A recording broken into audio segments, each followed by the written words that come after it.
kinumpirma ni Presidential Communications Office Secretary Dave Gomez ang mga paratang ni dating People's Television Network anchor Mike Abe. Utik dati. Dating PTV4 anchor. Ibig sabihin, sinibak, palakpakan. Alam nyo PTV4? Kaya bulok kayo. Alam mo, okay lang na bulok yung building. Okay lang yun. Ayos lang yan. Ang mahirap yung may bulok na tao sa loob. Ayan, si Mike Abe, bulok yan. Kaya na-highlight masyado na bulok yung building nyo at saka yung opisina ninyo. Kasi nga, nagdala kayo dyan ng bulok na tao eh. Natural, magdala ka ng basurero dyan. Basura ang output niyan. Basurero yan eh. O, yan ang problema. Yun ang problema nyo. Eh ngayon, natanggal na yung basura. O, aalwan na yan. Sigurado magiging okay na yan. O, sasabihin na naman niya, oh, kita nyo? Kita nyo? Kita nyo dahil sa akin, nagpaganda nila yung istasyon. Tanga. Talagang pinatutulo nila yung kisame doon at saka barado yung mga inidoro para lumayas ka. Oo, dahil buwisit ka sa buhay nila, dahil bastos ka, wala kang modo, wala kang utang na loob, hayop ka. Kaya ngayon, sige, patuluin nyo, patayin yung aircon. Hindi ka nakakalata, minsan may aircon, minsan wala. Pag ikaw nandiyan dyan, walang aircon, pag wala ka dyan, ang lamig-lamig. Pinapatayan ka ng aircon, bakit sayang kuryente sa'yo? Mantakin mo, wala namang nanonood sa show mo, tapos gusto mo naka-aircon ka pa, dapat nga wala kang ilaw eh.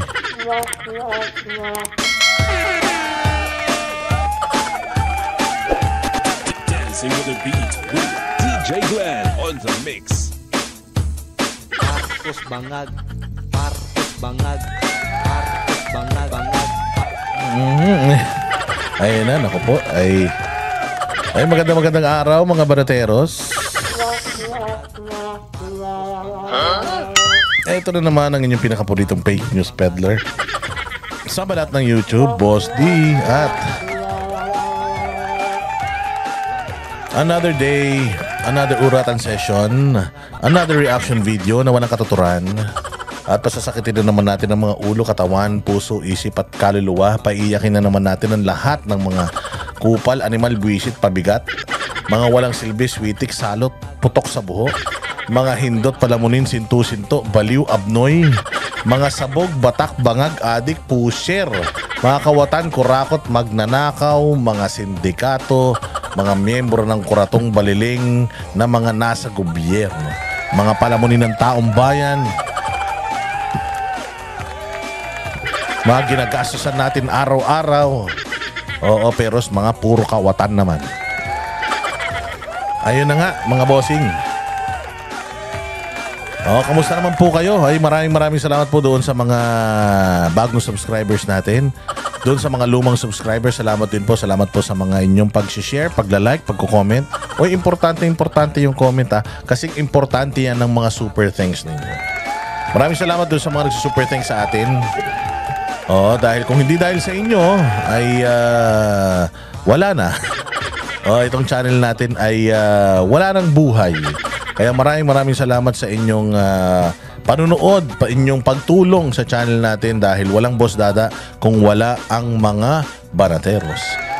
Magandang umaga, tanghali, gabi sa mga taga-Amerika, Canada, mga Latin America. Umaga, tanghali, gabi sa mga taga-Europe, taga-Middle East, mga taga-Asia. Mabuhay kayo.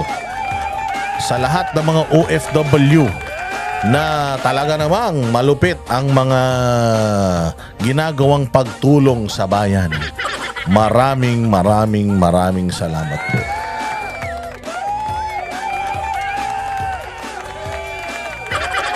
Nako, mga boss. Mainit ang mga balita pa rin sa ating bayan. Siyempre, Lunes na Lunes. Kailangan kalmado lang.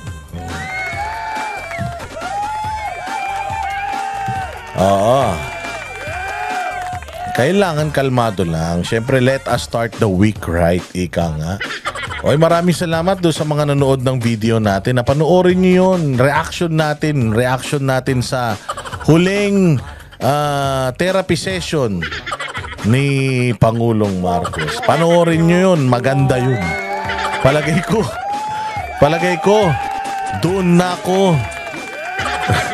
Palagay ko baka doon na ako ipapatay. Walang hiya na yan. Baka mapera si lapid ako nito, wag naman sana. Sige na. Simulan na natin agad itong ating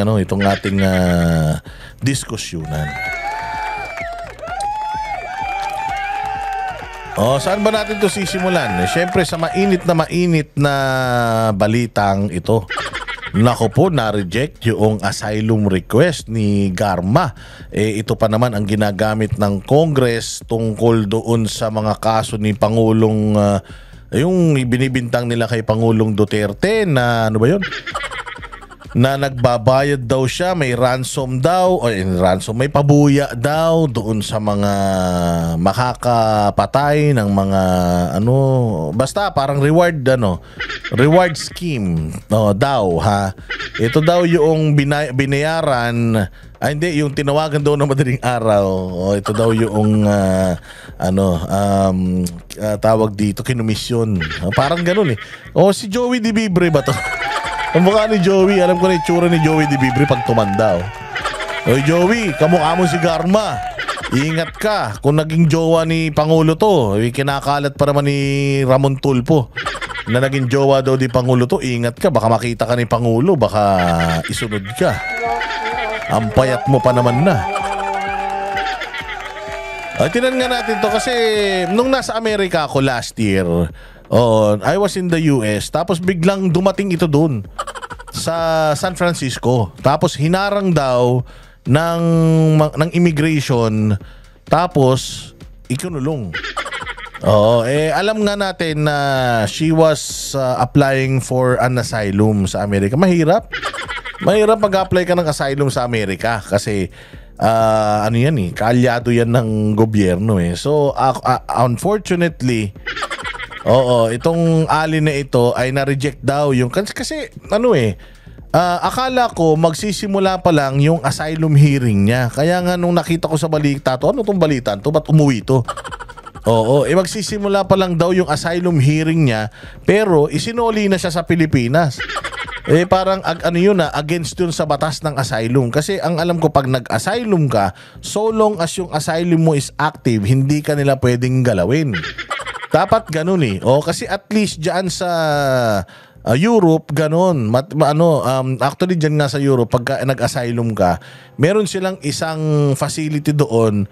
Dahil nga you're seeking asylum, doon ka titira at doon ka basta doon ka man maninirahan for the duration of your asylum hearings or asylum request. Mag-aano ka doon?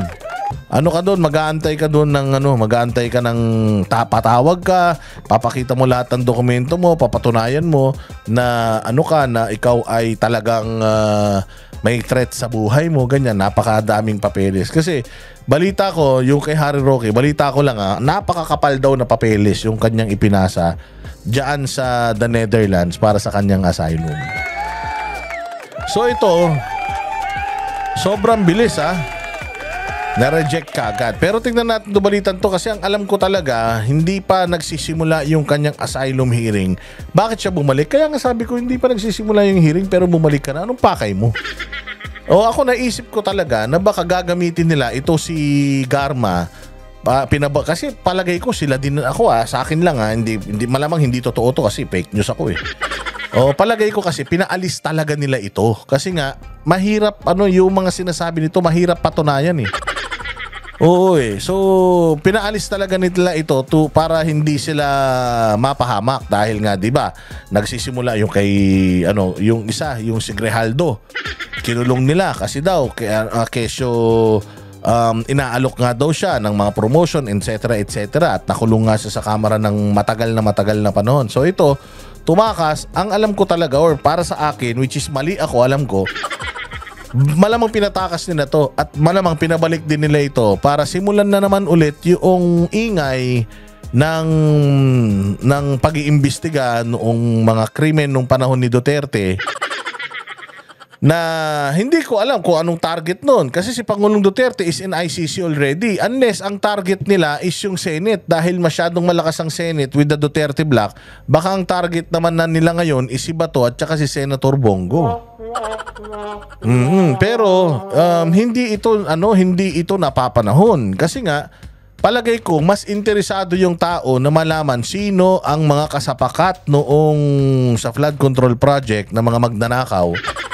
Kung sino yung mga kasapakat nun na politiko. Hindi na sila interesado sa kung ano pa man ang magiging kahihinatnan noong unang mga testimonya nito. Because again, si Pangulong Duterte is in Hague already. So ano to? Pinauwi ba to sa Pilipinas para magsimula na naman yung bagong pagpipiestahan ng media para makalimutan na natin yung issue ng flood control? Kasi ang bilis nating makalimutan yung issue ng blankong BICAM report. Dahil ang daming sumabog. Merong pinadala si Pangulong Duterte sa abroad. Tapos biglang may impeachment kay VP. So nawala yung focus natin doon. So is this another attempt para pagtakpan ang totoong issue ng bayan natin, which is corruption? Tingnan natin itong balitang ito. Dating PCSO General Manager at retired Police Colonel Roy Nagarma. Tablado kasi ang kanyang request for political asylum sa Estados Unidos. Narito ang Agenda Weekend Report ni Joash Malimban. Matapos ang halos isang taong pananatili sa Estados Unidos, nakauwi na ng Pilipinas si retired police colonel at former PCSO General Manager Roy Nagarma.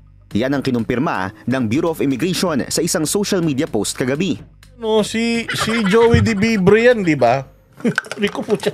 Nakasarap pa pala itong tubig ko. Di ba si Joey De Vibre yan? Walang hiya, Matatanda ang lumipad si Garma patungong US noong November 2024 kung saan siya biglang inaresto ng US authorities dahil sa isang expedited removal order na inisyu ng DFA. Dito siya nag-apply ng asylum ayon sa announcement ng kanyang abogado noong November 20. Nandiyan ako niyan sa Amerika. Tapos itong yan din yung mga panahon na si VP Sara gigil na gigil. Gawa ng yung kanyang chief of staff kinulong din ng Congress Yun yung mga panahon na yan Kaya nga sabi ko, ang dami talaga nilang pinalutang nung mga panahon na yan dahil antindi ng kinakaharap nating issue nun. Bril, pero na-deny ito. Nagtungo sa US si Garma matapos niyang Si Joey De Vibre nga to, no? Ito na itsura ni Joey De Vibre kapag tumanda siya. Diyos ko po. Joey, ingatan mo ang sarili mo kung ayaw mo maging kamukha nito. Although maganda daw to nung kabataan.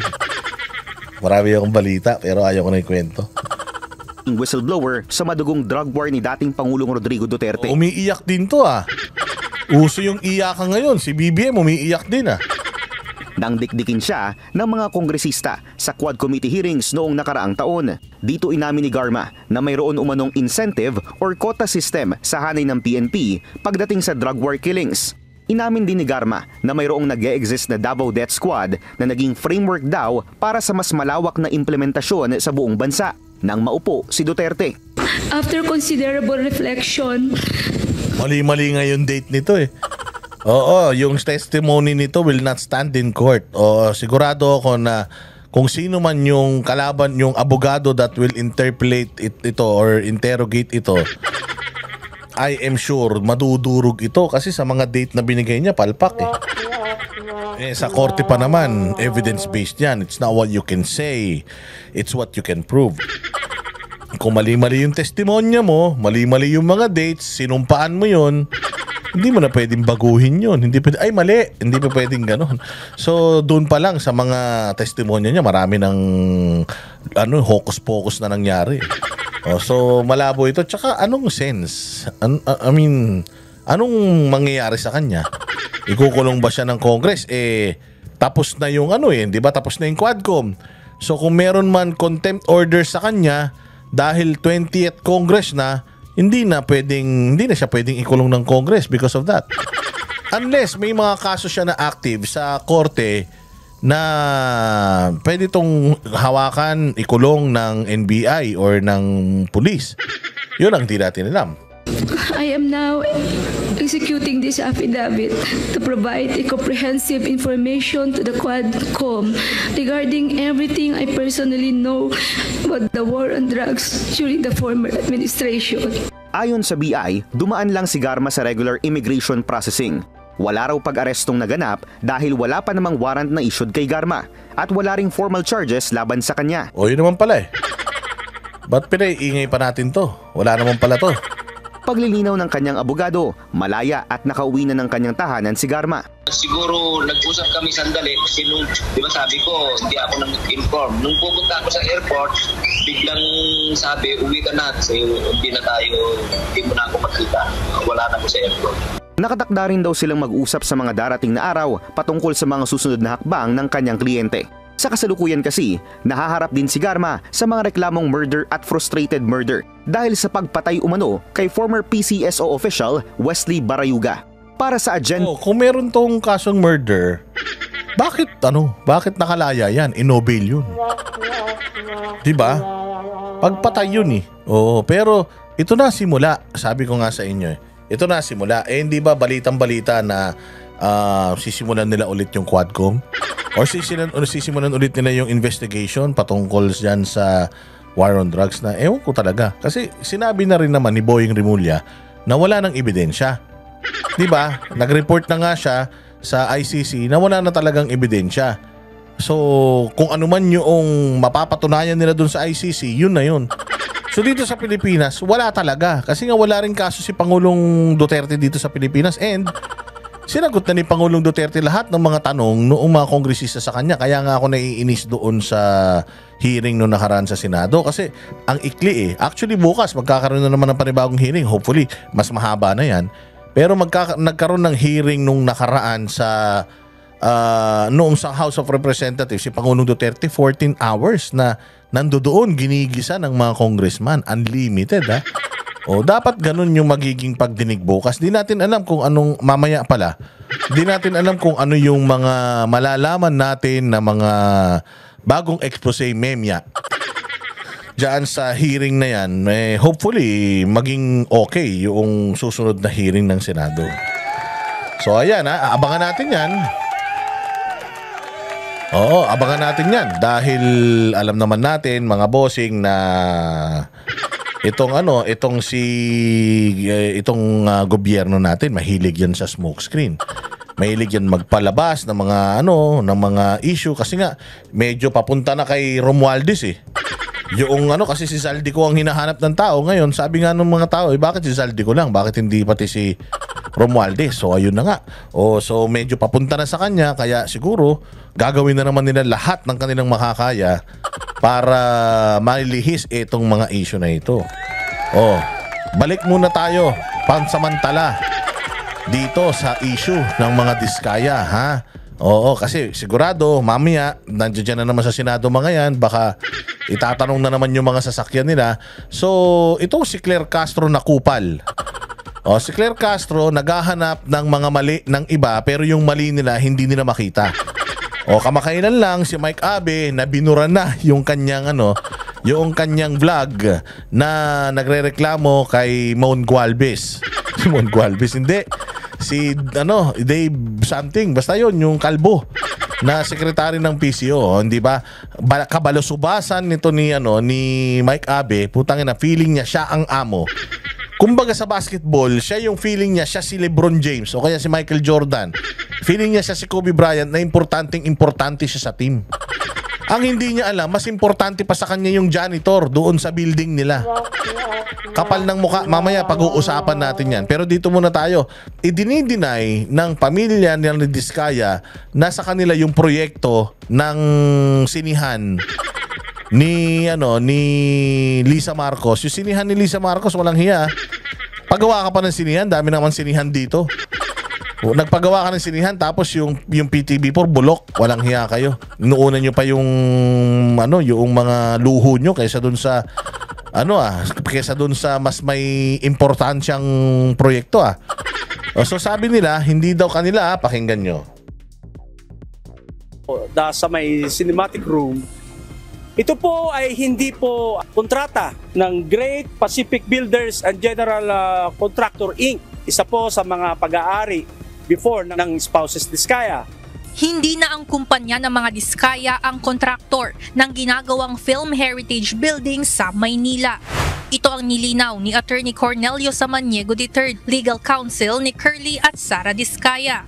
Iginawad sa Great Pacific Builders and General Contractor Incorporated ng Department of Public Works and Highways, South Manila Engineering District ang Phase 1 ng konstruksyon nito sa halagang higit 100. Grabe, Phase 1, 143 million. Hayop na sinihan naman. Anong ipapalabas dito? Anong sinasabi nila? Paano makakatulong to sa film industry? Hindi ba? Paano ba matutulungan yung film industry? Siguro, yung galingan ng mga direktor sa atin kasi iwan na tayo. Yung mga Korean novela, yung mga Korean movies, ang lulupit. Dito sa atin, putangina, si Carto Dalisay hindi namamatay. Isang magazine, ang daming bala. Anak ng tinapay. Ganyan ang mga palabas dito sa atin hanggang ngayon. Yung mga yung mga telenovela natin hanggang ngayon, yung magkakapatid hindi pa rin nagkikita-kita. Ganun pa rin yung istorya. Dati nagkahiwalay, magkapatid pala sila, tapos naging magkaaway. Yung magulang di alam kung sino. Hindi ba? Yung ba yun? Yung lyrics ng kanta ng Itchy Worms ba yun? Oo, yung langit at lupa, mahirap yung na-inlove yung mayaman sa mahirap. Di ba? Tapos matapobre yung mga magulang. O yung pala, o yung mahirap, yung pala yung mayaman, gano'n. Tapos yung magsasalba, yung kaibigan mamamatay. Hindi ba? Yung aluwag-luwag naman ng kalsada, doon aandar yung sasakyan sa gilid, mababangga yung nagtitinda ng nyog. Ganyan pa rin yung natin yung mga pelikula sa atin. So anong maitutulong ng isang bagong sinihan na gumagastos tayo ng 143,226 million? Phase 1 lang ha. Ganyang kalaking proyekto. Anong maitutulong sa industriya niyan? Puta. Ang ipapalabas mo lang, mukha ni Vice Ganda. Yung mga walang kakwenta-kwentang mga pelikula. May Netflix naman, ba't ka pa magsisini? Kahit libre yan Halimbawa, libre. Manood kayo dito, libre. Puta, ba't ako pupunta dyan? Layo-layo niyan, traffic sa Maynila. Ang laki-laki ng mga TV na sa bahay ngayon. Wala nang TV, mas maliit pa sa 50 inches ngayon para ka na nanonood na sine. Tapos ang gaganda ng mga speaker ngayon. Katulad ako, tinan nyo yung speaker ko. Kita nyo to? Pwede kang mag-sing along dito. Pag dyan mo kinabit yung yung TV mo, para ka na nanonood sa sinihan. Ang lakas na, sumasabog na pagka may sumabog na granada Talagang magugulat ka. So ang ibig ko sabihin, ano may tutulong nito sa bayang Pilipinas, di ba? Hayop yan. 43.22 million pesos.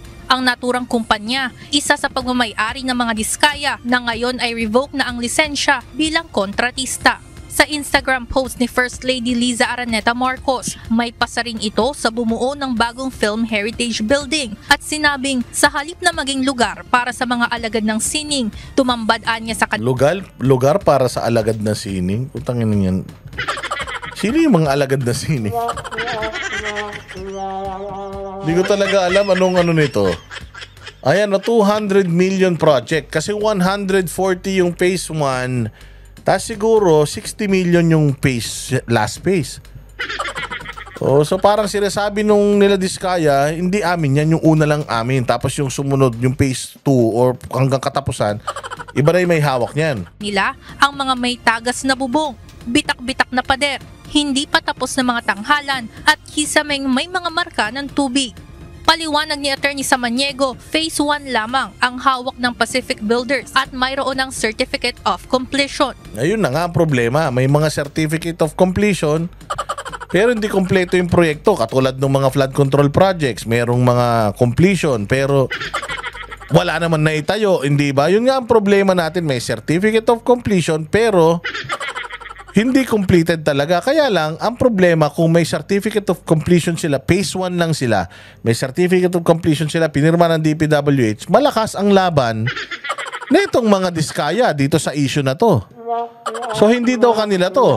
Na-turn over na rin anya ito sa implementing agency na DPWH noong December 2024. Ayon kay Samaniego, ibang contractor na ang may hawak ng kasalukuyang construction na nagsimula nitong January 2025. Ni-revise po yun. So kumuha po sila ng ibang kontratista. Ang gumagawa po doon ay hindi po ang Great Pacific Builders and General Contractor Inc. Kundi po ang gumagawa po doon ay Theater Box Solutions and Services Corporation. Hindi po amin yon. At hindi po namin alam kung sino po ang nangontrata po doon. Ayun. So sinasabi nila, hindi kanila. Which is, meron silang prueba, meron na nga silang certificate of completion. Itinurn over na daw nila sa DPWH, kaya lang may revision. O meron silang dahilan. O tingnan natin ano naman ang dahilan netong si Claire Castro na sinungaling din. O tingnan natin kung sino nagsasabi sa kanila ng totoo, ha. Pinasinungalingan ng Malacanang ang pahayag ng kampo ni Sara at Curly Diskaya na ang hindi natapos na proyekto sa Philippine Heritage Building sa Intramuros ay hindi nila kontrata. Sinabi ni Palace Press Officer Undersecretary Attorney Claire Castro na ang kontrata na binabanggit ni Attorney Cornelio Samaniego na abogado ng pamilya Diskaya ay hindi kapareho na pinatatrabaho o pinapatrabaho o kontrata na natapos ng kontratista noong December 2024. Ano yun? Ano yung kontrata na yun? Ilabas mo kasi para alam natin. Oo, ikaw talaga, oh. Malinaw na ginugulo lang ito ng pamilya Diskaya. Ito, ayan o, Project Profile 111, Great Pacific, September, original expiry date, September 4, 2025. Actual start date, September 29. O ba, may papeles si Claire Castro. O kailangan ipaliwanag to. Pero maniniwala ba kayo kay Claire Castro? Napaka-fake news niyan. Ang mga Sige, Diskaya mamaya. ay voluntary na pumasok sa isang contract agreement noong January 2, 2025 kasama ang Public Works Department para sa nasabi na proyekto ng kanilang inireklamo. May contract price anya ito na mahigit 107 million. Ano ba talaga? So, may sinasabi yung abogado, may sinasabi din si Claire Castro. Kaya lang, hindi kasi ako makapaniwala kay Claire Castro. Bakit? Hindi ba pinagkakalat niya nung nakaraan na itong mga Diskaya ay konektado sa mga Duterte? Na 2016 naging nangontrata pala to, ganito ganyan. Oh, so ibig sabihin pala taano to ng mga Duterte, ganun. So fake news 'yon kasi katulad nito. Oh, ayan nakalagay diyan noong July 2010 to June 2016, under Aquino administration, top contractors, DPWH projects awarded from July 2010 to 2016. Ayan St. Gerard Construction ang nakakuha ng 10,760,253,000. Panahon ito ni Pinoy. Pero idinidikit ito ni Claire Castro kanino? Sa mga Duterte at hindi pa niya binabawi yung fake news niya na yun. Kaya sa totoo lang, napakahirap maniwala dito kay Claire Castro kasi nga, ang daming fake news nito. Oh, katulad niyan. Oh, awarded for 2010 to 2016. Oh, itong sila Diskaya, yung mga lisensya nila, nagkaroon po yan ng pinasuspinde ni Mark Villar. Hindi dahil sa mga ghost projects, pinasuspinde ni Mark Villar yan at saka ni Pangulong Duterte yung kanilang lisensya para makapag-bid sa gobyerno. Gawa ng marami tong mga late na mga proyektong hindi natatapos on time. So because of that at inano ni Pangulo yan at saka ni Mark Villar, kinansila muna or basta tinanggal or sinuspindi yung kanilang lisensya. Ngayon, 2020 wala na yan sila, hindi na yan sila kumukontrata. Siguro mga 2016 onwards hanggang 2020 nakakontrata sila, pero dahil nga napakadami nilang mga kapalpakan, tinanggal sila noong 2010. Nabuhay sila noong 2022. Nabuhay sila. Nagkaroon sila, tas nagmayabang sila noong 2022. 2025, tumakbo po yan, mga diskaya ng pagka-mayor sa Pasig under Partido Federal ng Pilipinas, which is partido ni Bongbong. So, kung alyado or kung koneksyon ng pag-uusapan, halatang halata na may koneksyon si Bongbong Marcos sa mga ito. Bakit? Nabuhay yung nakakontrata ulit sila sa gobyerno or na reinstate sila para makapag-bid 2022, panahon ni Bongbong. Pagkatapos noong 2025 tumakbo sa ticket ni Bongbong. So, sino ang konektado sa mga diskaya? Duterte pa rin. Kaya ng problema kay Claire Castro. Kaya minsan kahit nagsasabi na siya ng totoo, alam niyo yung the boy who cried wolf, yung kahit nagsasabi na siya ng totoo, parang feeling ko kasinungalingan pa rin. Bakit? Kasi nga si Claire Castro, mahilig siyang magbitaw ng mga salita, magbitaw ng mga statement na palpak na mali. Yung sinabi niya na si Pangulong Duterte daw nangako 7 pesos na bigas. Hindi ba? Only to find out, ang sinabi pala ni Pangulong Duterte doon, pwedeng bumaba hanggang 7 pesos. Pwedeng matanggal sa presyo hanggang 7 pesos. Hindi siya sinabing 7 pesos na lang. Hindi ba? At bukod doon, napakadami pang mga fake news na binitawan yan. Katulad din itong pinakikita natin. So kahit na meron siyang papeles na ganun, ang tanong, yun naman pala, meron kang ebidensya, meron kapalpakan ng mga diskaya sa tingin mo, ano nang ginawa nyo? Dinimanda nyo na? Di ba hindi pa? Puro kayo pa press release. Puro kayo ka-eklatan ni ayan, puros kayo kasinungalingan. Eto nga, ito pa yung isang balita, Diyos ko po. Kamakailan, kaya nga sabi ko, itong si Claire Castro, ganun pa, yung uso, si Claire Castro ang hirap pagkatiwalaan. Bakit? Ang dami niyang hinahanap, ang dami niyang sinisilip na korap. Ultimong opisina nila, korap.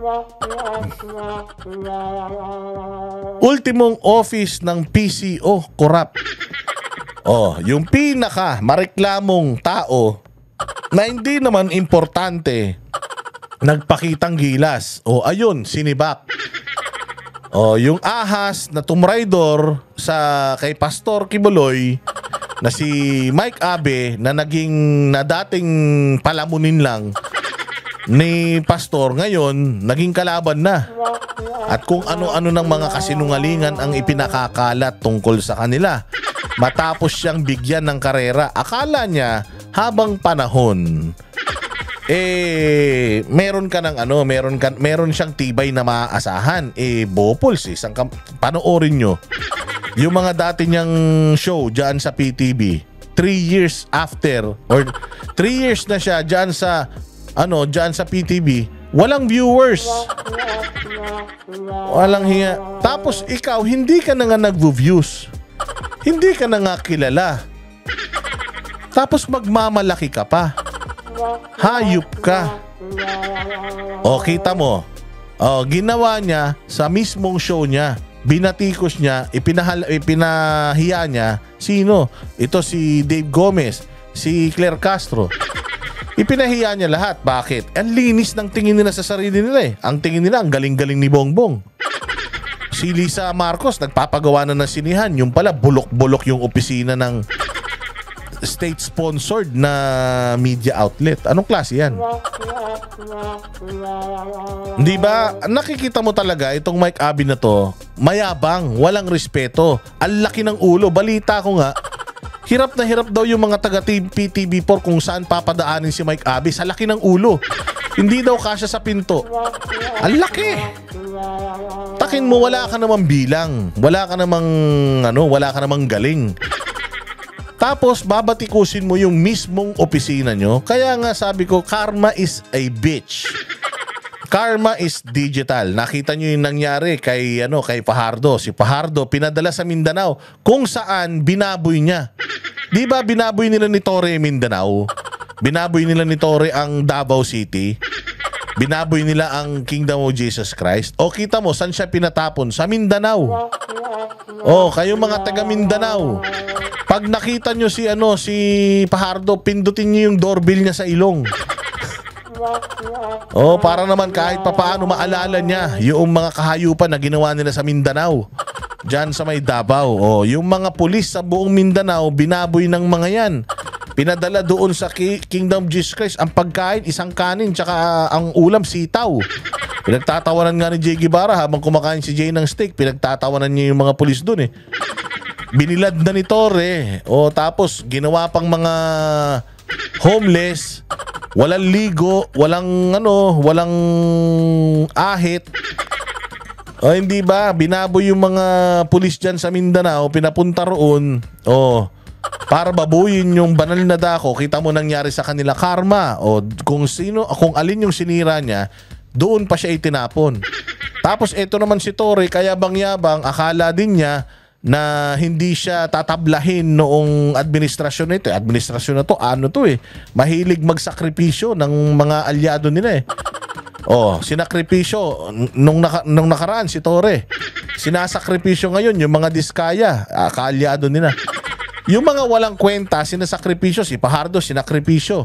Oh, pero si Zaldico, si Romualdez, sinakripisyo na ba? Hindi pa. Oh, ito na naman, sinakripisyo na naman si Mike Tae. Oh, yan ang problema. O ngayon, sino pa sa tingin ninyo ang kukuha rito sa kupal na ito? O kapag hindi pala nito nakukuha yung gusto niya, babanatan ka mismo. Mantakin mo yung boss ng istasyon, binanatan niya doon sa istasyon kung saan ang boss yung binabanatan niya. Ay, kung ako ang media outlet, wala namang bilang tong tao na to, kukunin ko ba to? Siyempre hindi. Alam ko bastos eh. Alam ko walang modo eh. Alam ko mayabang eh. Kasi pwede naman niyang paratingin sa mga boss niya ng personal kung talagang matino siya. Kaya lang dahil bastos, dahil feeling niya mas magaling siya sa lahat, nagsarili siya, binanatan niya sa show niya. Isinibak yung show niya. Sino ngayon ang nanalo? Di ba? Ngayon, wala ka na dyan sa istasyon. Sino ngayon ang kukuha sa'yo? Walang kukuha sa'yo. Sinong gago ang kukuha na ganito yung track record mo? Tinrider mo yung nagbigay ng karir sa'yo nung una. Tapos, lumipat ka. Tinrider mo rin yung yung nilipatan mo. Sino pang lilipatan mo? Pakinggan natin itong balitang ito. At ito daw si Dave Gomez ay alam naman daw niya pala yung problema. Pagdating ko dyan, alam ko naman yung problema eh. Ang problema kasi, si Mike Abe hindi makahintay. Gusto yata niya kasi nasanay siya sa SMNI eh. Ang SMNI, ang ganda-ganda niyan. Noong nakaraan nga, pinasabog yan eh. Pero ngayon, okay na ulit. Alam mo dyan sa studio namin dyan sa, dyan sa SMNI, para kang nasa, Antarctica, ang lamig. Ang linis-linis. Ang gaganda ng mga opisina, ang gaganda ng mga booth, ang gaganda ng mga conference room, ang ayos-ayos dyan. O tapos, ang babait pa ng tao, ang sasarap pa ng pagkain dyan. Ang linis ng mga CR, ang courteous ng mga tao, magalang dahil mga member ng KOJC, yung mga nandyan dyan. Inalagaan siya dyan. Alam niya kasi yung standards ng SMNI. Kaya siguro, pagdating niya sa PTV, akala niya napunta siya sa the land of flowing milk and honey. Akala ni Mike Tae napunta siya sa dahil state sponsored, akala niya siguro may sarili siya sigurong opisina, akala niya na makakapaglagay siya ng malaking pangalan niya sa may lamesa niya na Mike Tae, ganon. Akala niya siguro na mas magiging masarap ang buhay niya ron. O di nagsisi siya. Siya mismo ang nagbisto na impyerno pala yung 3 taon niya ron. Ganyan ang karma ng Diyos. Ganyan ang karma ng Panginoon. Kung gaano mo itinataas yung sarili mo, lahat ng mga gusto mo, hindi mo makukuha. Oo, at magiging miserable ka kasi nga, demonyo ka. O kaya ayan si Mike Abe, demonyo yan. Oo, yung mali, nagiging tama dyan. Yung tama, ginagawang mali niyan. Yung matitino, ginagawang masama niyan. O kaya itong matandang to, wala na to. Wala nang buhay to. Kita mo, tinanggal nila yung video niya. Yung vlog niya, tinake down niya. Bakit? Kasi nga, bobo, when you are mad, do not make decisions. Kasi oftentimes, magkakamali ka talaga. Oftentimes, magpalpak talaga yung ano mo. Kasi nga galit ka eh. Nagdi-decide ka according sa emotions mo. Oo, dapat hindi ganun, sir. Sabi nga nila, do not make decisions when you're happy and when you're sad and angry. Oo, wag na wag dahil mali ang magiging desisyon mo nun. Bobo si Mike Tai eh. Alam mo ba na nung nawala yan sa SMNI, tuwan-tuwa yung mga taga-SMNI. Hay, salamat. Tayo nawala na itong sweetik na ito. Ay, hindi nila sinabi yun. Siyempre, mababait yung mga taga-KOJC. Pero nung nawala yan dyan, nagpalitsyon pa yata sila eh. Ay, salamat. Wala nang mali-mali dito. Wala nang bobo mag-Ingles. Oo, wala nang tatanga-tanga. Oo, sige, sa inyo na yan. Basura yan. O, ayun. Alam mo, napunta siya sa basurahan dahil basura siya eh. Dahil siya sinasabi niya, yung istasyon daw nila PTV4, basura. Tumutulo yung kisame.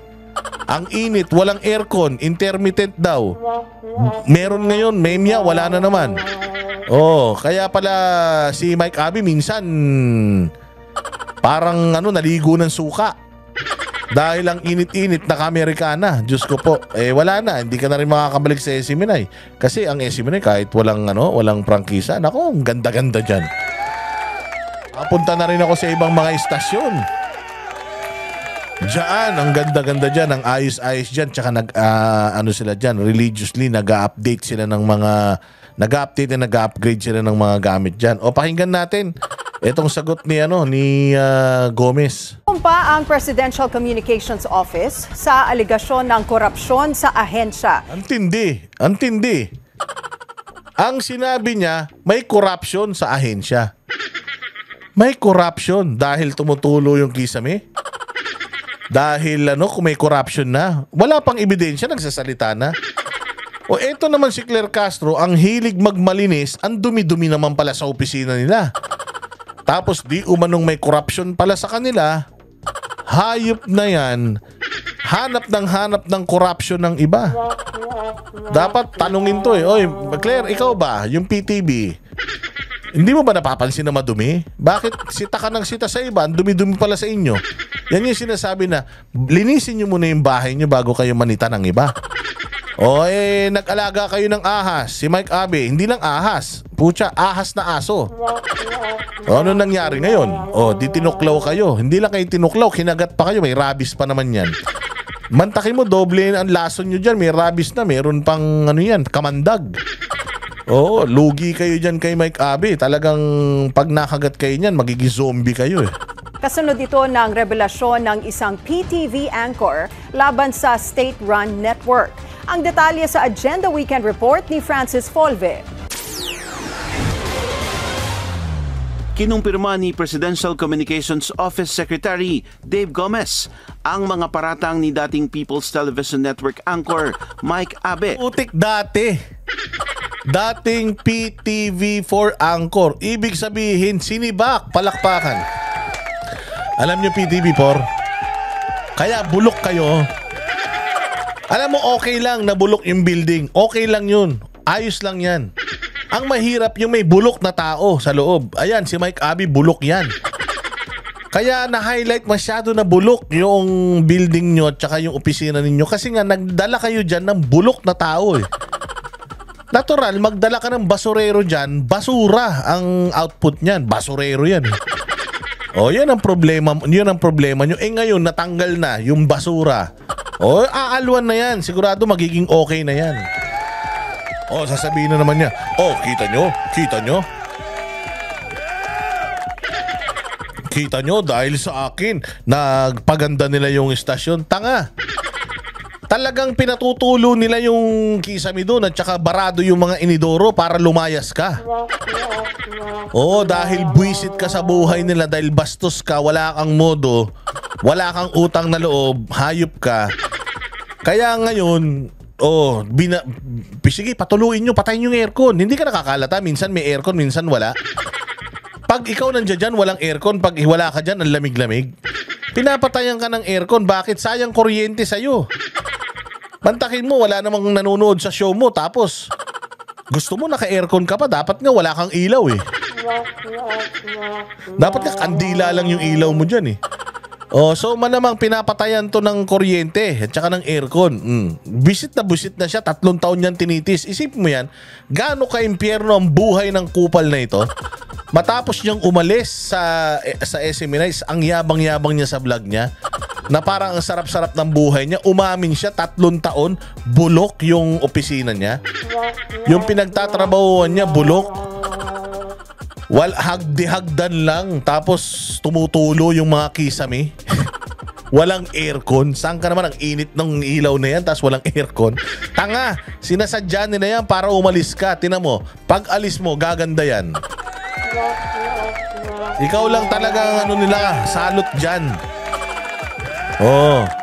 Sa mga sirang pasilidad ng state-run network. Yung pinarating ni Mike na mga issues dun sa kanyang dun sa kanyang programa, actually nakarating na rin sa attention ko yun, So very early on, unang bisita ko pa lang sa PTV4, nakita ko na nga yung mga sinasabi niyang tumutulong mga bubungan, sirang aircon. Ayon kay Gomez, naiparating na niya ang mga kakulangan sa PTV sa budget deliberations ng PCO sa Kamara. Nung nag-testify ako sa Congress to present and defend our budget, mga 3 weeks ago pa, naimungkahin na natin sa Kongreso na kailangan talaga ng pondo ng PTV4 para ma-rehabilitate yung PTV4. No? See? So hindi mo alam, Mike Abe, na itong amo mo is asking for budget para maayos yaang opisina nyo. Di ka marunong mag-antay.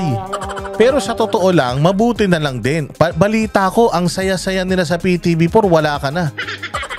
Oo, dahil sa wakas, mabubuksan na daw nila yung aircon. Kasi wala ka na, lumayas ka na. Nauna na rin kinumpirma ni Gomez sa Billionario News Channel na accurate ang mga pahayag ni Abe patungkol sa gusali ng estasyon. Sa kanyang live stream noong Webes na burado na ngayon, inisa-isa ni Abe ang mga nakarating sa kanyang mga problema sa... Burado na, ba't yun naman binura? Ay, nakakaawa, no? Imagine mo, tinan mo ganun kagago sila, no? Kinuha nila, tapos nilaglag nila. Papaano kung inutos pala sa kanya to? Na, sige nga, gamitin mo yung show mo. Total, wala naman nanonood sa show mo. Gamitin mo yung show mo, magreklamo ka para makahingi tayong budget. Para makahingi tayong budget sa Congress. Kasi magrereklamo ka ganito, ganyan, mahirap, ganito, ganyan. Diba? 3 taon mo nang tiniis. Kung kailan tumagal ka ng 3 taon, doon ka pa nainis. So baka inutusan nila, sige, gawin mo yun para makahingi tayong budget sa Congress, ha? Sige. Ginawa naman ni tanga. Ayun, tinanggal siya. Bakit hindi ka tatanggalin? Kasi ang bobo ng PTV4, kung tinarantado na sila, nandiyan pa rin sa kanila. Anong klaseng pamamahala meron tong mga nasa gobyerno pag ganyan? Siniraan na kayo, arap-arapan, tapos papanatilihin nyo pa dyan. Ay, sasabihin nyo na, hindi, sinabi lang naman niya kung ano yung totoo. Gago. Inamin mo lang na gobyerno nagpapatakbo rito sa opisina na to, tapos bulok. Di ibig sabihin, bulok pati yung may-ari or yung nagdadrive ng gobyerno o yung presidente o yung PCO. Ang dami-dami yung proyekto, tapos itong sarili yung bakuran, hindi nyo maayos-ayos, walang hiya, nakakahiya kayo. So kung ginamit lang nila si Mike Abe, tapos sinibak nila, kawawa naman si Mike Abe, no? Walang kukuwang istasyon dyan, eh. Wala talaga. At kung meron man, napakatanga nung istasyon na yun. Oh, kung ako, dalhin nyo na to sa Cambodia. Total, nagpunta naman na si Bongbong doon. Isama niya na to, tapos nangangailangan sila ng mga reporter doon. Oo, kasi maraming gubat doon eh. Oh, i-report niya yung mga alitap-tap sa gubat sa sa Cambodia para may silbi siya. Dito sa Pilipinas, wala yan. Wala namang kwenta magbalita yan. PCO, may mga sangkot din daw sa korupsyon, pero hindi naman niya ito pinangalanan. Wala pang pahayag sa ngayon si Gomez. Maganda naman Maganda naman yung office. Natutulog pa nga yung mga tao. May nakasabit pang helmet. Meron pang bagong Pilip. Maganda naman Dito, pero ayan maayos naman eh. Ikaw naman, Mike Abby, nag-i-expect ka pa ng magandang opisina. Hindi ka naman magaling. Mag-expect ka ng magandang opisina kung mala Ted Pailon ka, ganyan, mala Mike Enriquez ka, kung mala Noli De Castro ka. Pero kung Mike Abby ka lang, anak ng tinapay, ang ina, walang nakakakilala sa'yo. Nakilala ka lang dahil sa buwisit sa'yo eh. Pero kung hindi dahil kay Pastor, di ka mo makikilala. Walang hiya. Tinan mo, ayos-ayos naman Sinasabi niya dyan, lahat ng opisina dito, ganito, ganyan, maayos naman. Maswerte ka nga, dapat nga sa doon ka sa garahe nag-o-opisina eh. Para lahat ng usok ng tambucho ng mga sasakyan ng PTB4 masinghot mo dahil malaki naman yung butas ng ilong mo. Walang joke ka talaga.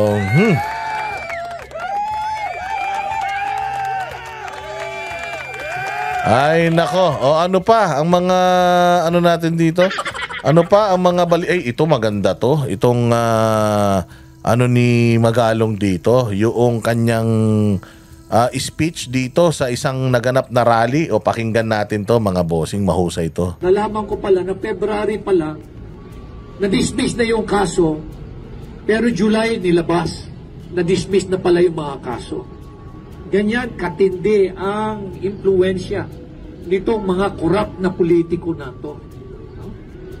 Na kaya nilang sirain kung kakalabanin mo sila, pero hindi dapat tayo pumayag.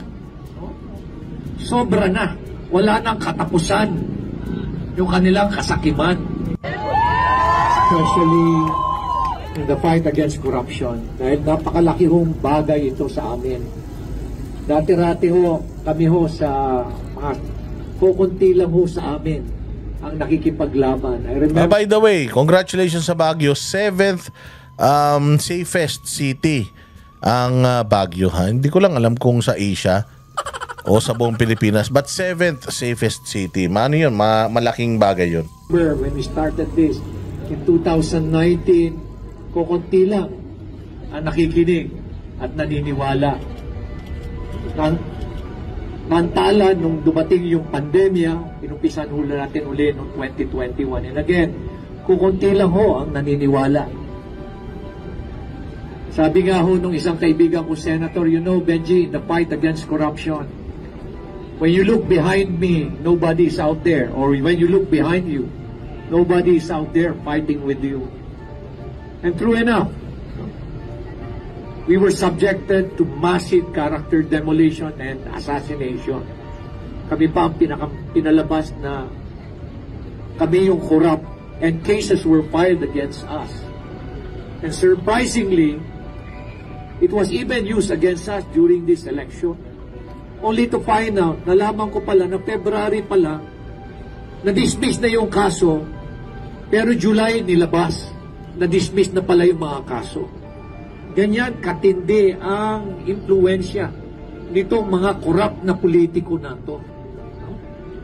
Na kaya nilang sirain kung kakalabanin mo sila, pero hindi dapat tayo pumayag. Sobra na. Wala nang katapusan yung kanilang kasakiman. Kaya naman, ako'y natutuwa because this is an effort, for good governance at sa effort nato laban sa corruption, we're doing this for our young generation. At ako'y natutuwa dahil nakikita ko ngayon, ang mga kabataan ngayon ay gumagalaw. And I hope na dapat wag lang itong kampanya, itong krusada na ito, hindi dapat matapos lang ng 6 na buwan, 1 buwan, 1 taon. Dapat tuloy-tuloy po ito dapat. hanggang tumino ang ating mga political leaders. Ganun na rin po yung ating mga bureaucrats na nakipag-ugnayan. No, ito po'y itong corruption na nangyayari po na ito. Ito po'y syndicated na, highly organized crime. Kung ang nakikita nyo, akala nyo yung mga contractor lang ang may sala, hindi po yan. May sala ang contractor, may sala yung mga involved dyan sa mga infrastruktura na proyekto. Hindi pa yan.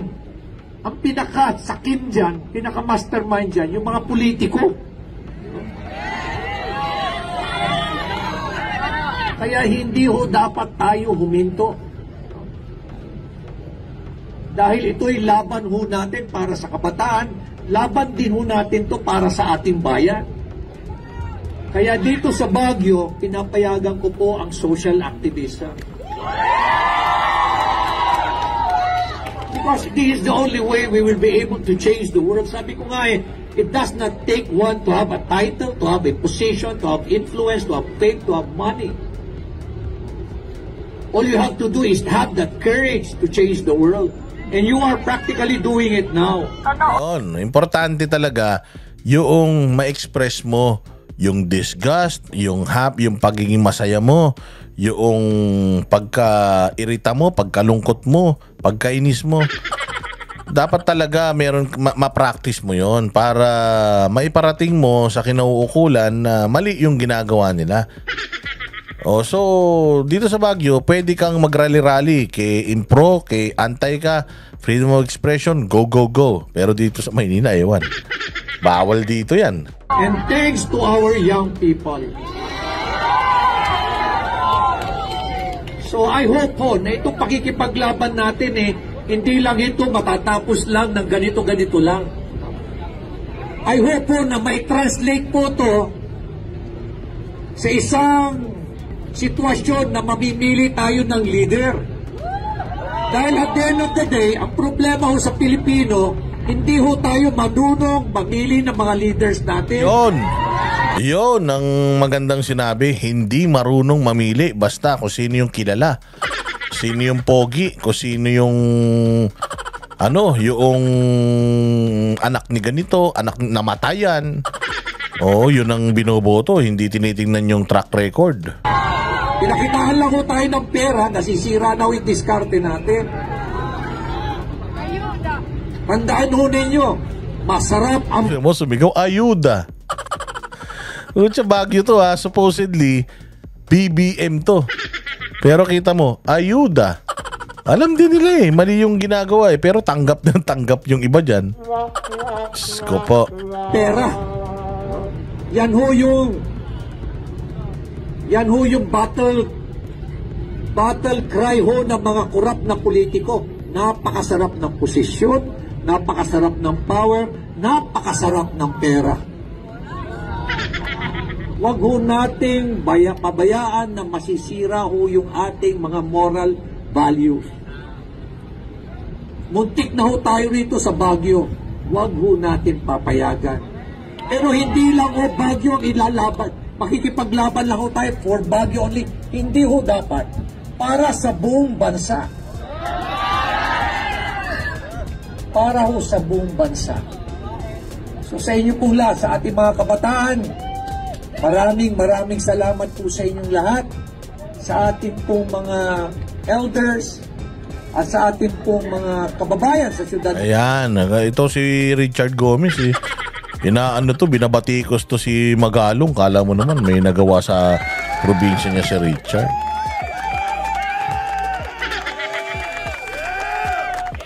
Hindi ba? Ganda-ganda ng mga balita natin. Yan. Because of that, maraming salamat po. Hanggang dito na lang po tayo. Mabuhay kayo. Sana ay i-like, i-share, subscribe po kayo sa channel na to, lalo na yung mga nanonood dyan. At saka maraming salamat po sa inyong pagtangkilik. Hanggang sa susunod na vlog. Mabuhay kayong lahat.